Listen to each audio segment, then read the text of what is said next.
Hello, welcome to the Recognitive channel where we are about learning and relearning. This is a personal project that is sponsored by my free time. Let's start with a challenge. In the next screen, can you find the sad face?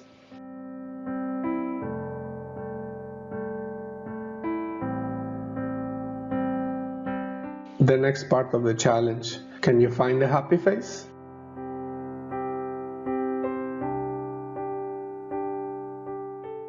If you found the sad face faster than the happy face, or at all, there is a chance that this was part of the multiple ways that the negativity bias can affect us. Let's talk about the negativity bias. In this video, we will talk about a definition of the negativity bias and discuss where it presents itself and where it doesn't, followed up by some personal cases. In other words, how it has affected me in the past. Spoiler alert, it continues to haunt me. A disclaimer for this video. I have started to track the complexity of topics depending on Wikipedia reference count. Yes, I understand this is not the best measure, but it warns me against the complexity of a topic. It could also imply that the views on it are not straightforward, which is the case in the topic of today. The negativity bias is a general bias that is based on both innate predispositions and experience and that appears in animals and humans to give more weight to negative entities such as events, objects, and personal traits.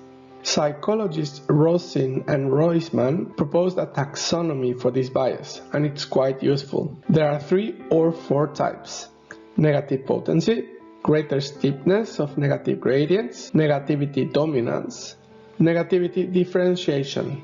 Let's go and discuss them all. Negative potency stands when negative entities get more weight by themselves compared to a positive entity, given that quantities are equal. The example is, for instance, about a ball that a child could get after spending a certain amount of money. Losing that ball would be felt with a higher value. This is related to another bias called loss aversion and endowment effect. In a mathematical sense, we can establish this asymmetry as the value of objects by being negative is larger than its positive equivalent. Yeah, this is irrational. Greater steepness is about how the intensity of the negative or positive entity increases as you approach it in either time or space. The example is how vacation gets better as it approaches, but it doesn't grow in betterness compared to something bad, like a root canal treatment, which gets worse and worse and worse in a steeper rate. Negativity dominance is about how negative attributes dominate over positive attributes. Canus even spoke about interference and this example of the fly or cockroach in a soup. It doesn't matter that the soup is coming from the best chef in the world. It gets ruined by a simple bug. In mathematical terms, you could put it this way. When a quantity becomes negative, it becomes more. Differentiation is about how negative characteristics or events are felt or processed. As negativity events are more rare, then they are more noteworthy. They become emotional or vibrant or more descriptive. The example is how describing a good vacation is complex, but describing a bad experience in a vacation is much easier. As characteristics of negativity, we have a steeper learning curve, meaning that negative stimuli are learned super fast. For instance, I had an experience with goat cheese that had a very strong impression. They are also resistant to extinction. The goat cheese experience is everlasting. This means that learning is resisting to be replaced. Negativity is also contagious, like if a person you dislike wears a sweater, then some essence from that person is transferred to the sweater, and then you cannot have it. You can also talk about salience, where negative experiences can be easily recalled. It's important to say that negativity and positivity are always a struggle. The negativity bias existent is confirmed, but it is also not universal. This means that we have a coexistence of a positivity and a negativity bias. And actually, some will argue that the positivity bias is one of the main causes of the negativity bias. Strange, isn't it? But the interesting thing is that overall, all aspects of life, it is positivity that wins. Do you agree? Now let's see some cases where I get affected. Frequently, when I want to buy a book or watch a movie, I check the ratings. When I do so, frequently I catch myself looking at the negative reviews, because they are more distinct, less general, and I guess I am looking for an excuse not to buy it. I have not solved this looking at online reviews thing.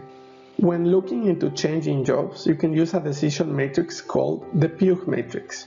One of its advantages is that it gives you an overall weighted rating of the decisions, and then it also gives you the negative aspect count versus the positive aspect count. This decision should be at least neutral, but it doesn't immediately feel like it. System 1 at play. Living in another country is a challenge. If you take the Better Life Index from the OECD website, you can see that Mexico is not in a favorable position. Granted, this better life depends on what you value, which could be different for every person.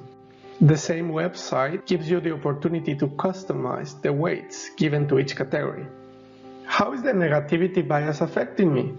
In relative comparison, my home country might be better in some aspects than the current place where I live. And sometimes one chooses to focus on the aspects that you're losing rather than the overall situation. While I was reading about this topic, I saw that the different senses we have are more tuned for pain detection than pleasure. I thought that maybe this had an impact on my selections for entertainment. Let's see. I'm not a sportsy person, but I have played sport and I have obtained strong pleasure signals, like everybody does when you practice. I also have experienced pain, and I'm afraid of it. Hence, I do not choose sports as entertainment. On the other side, you have movies, which I like a lot. They have very low potential for providing pain, so I choose them. I have noticed how sensitive I am for negative first encounters. At work, once I have negative interactions, particularly if they are the first ones, it takes a whole lot of effort to rid of them. Also, I like seeking for third-party opinions, and those certainly bias me. Let's now see some examples where positivity is actually winning. Some aspects of life that are generally positive are social networks. Just think about LinkedIn. Also, online reviews are mostly positive. These past two are supported by an overall communication positivity, where we tend to use more often positive words to describe things. Memories are also mostly positive, although trauma can be more incisive, but there is always less trauma than memories. When we put a halo on someone as bright-minded, then it becomes harder to observe and judge their negative traits. We also have the example of some stereotypes, like doctors, which we will consider generally as good people. Then we have the model of range frequency from Parducci, showing that overall, most outcomes in life are good.